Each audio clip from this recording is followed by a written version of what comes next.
Dear viewer, কথা বলবো take video নিয়ে। প্রিমিয়ার টেক টিভি চ্যানেল থেকে আমি ফাহাদ আছি আপনার সাথে। OnePlus Z, OnePlus কি আরেকটা ডিভাইস লঞ্চ করতেছে? জি হ্যাঁ, OnePlus তাদের লাইন আপে আরেকটি ফোন সংযুক্ত করছে, যেটার নাম হবে OnePlus Z।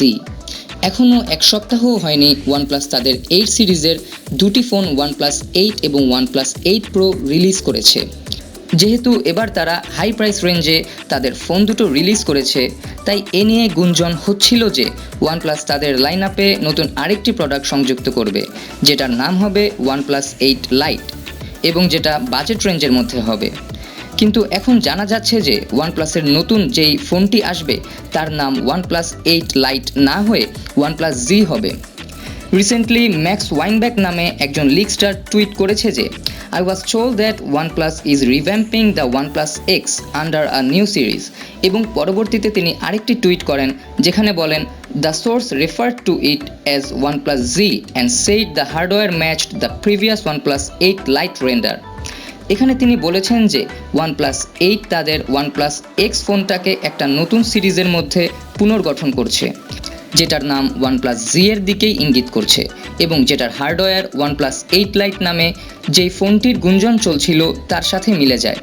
যারা OnePlus X ডিভাইসটি সম্পর্কে জানেন না তাদের জন্য বলি, OnePlus X ডিভাইসটি ছিল OnePlus-এর লো রেঞ্জের মধ্যে one of the best phone, যেটা মাত্র $200 মধ্যে লঞ্চ করা হয়েছিল উইথ ভেরি গুড স্পেসিফিকেশনস। এখন পর্যন্ত যতটুকু জানা গেছে, প্রসেসর হিসেবে ফোনটিতে থাকছে মিডিয়াটেকের Dimensity 1000L চিপ, which is the most powerful chip excluding flagship smartphone processor in terms of ANTUTU benchmark। সাথে থাকছে 8GB RAM with 5G support। ডিসপ্লেতে থাকছে 6.4 inch AMOLED display with 90Hz refresh rate. Back camera হিসেবে 3টি camera থাকছে এবং front ক্যামেরাতে থাকছে একটি ক্যামেরা, যেখানে খুব সম্ভবত OnePlus 7 Pro এর ক্যামেরা সেটআপ থাকতে পারে। ব্যাটারি হিসেবে ফোনটিতে পাবেন 4000 mAh ব্যাটারি, সাথে থাকছে 30 ওয়াটের ফাস্ট চার্জিং, যেখানে ফোনটির 50% চার্জ হবে মাত্র 30 মিনিটের মধ্যে।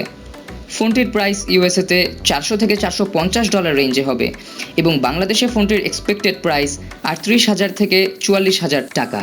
ইন্ডিয়াতে ফোনটির দাম হতে পারে 30,000 থেকে 35,000 রুপির মধ্যে।